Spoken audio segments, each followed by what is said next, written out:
Hey, Doc Sig here to talk about molar mass calculations.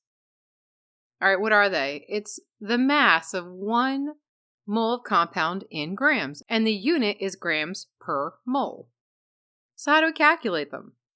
First, we're going to determine the number of each element given. Second, we'll multiply that quantity by the atomic mass on the periodic table. Be careful, atomic mass, not atomic number. Let's look at the example of H2. It's a diatomic, so that means there's 2 hydrogens. So H, I would have 2 times 1.01, and that's going to give me 2.02 grams per mole. All right, let's try chloroform, CHCl3. Carbon, I have 1, so 1 times the atomic mass of 12.01 gives me 12.01. Hydrogen, I only have 1.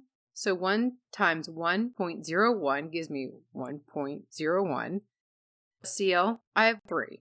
So 3 times 35.45 is going to give me 106.35. I'm going to add them together, and I'm going to get 119.37 grams per mole.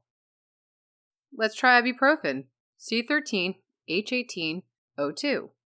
13 carbons, so 13 times the atomic mass, I get 156.13 grams per mole. Hydrogen, 18 times 1.01, 18.18 grams per mole.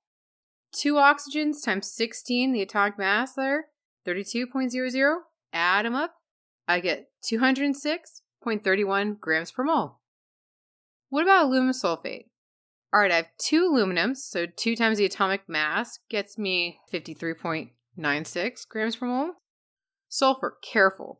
That 3 is on the outside of the parentheses, so 3 times the 1 that's there, so I would have 3 sulfurs.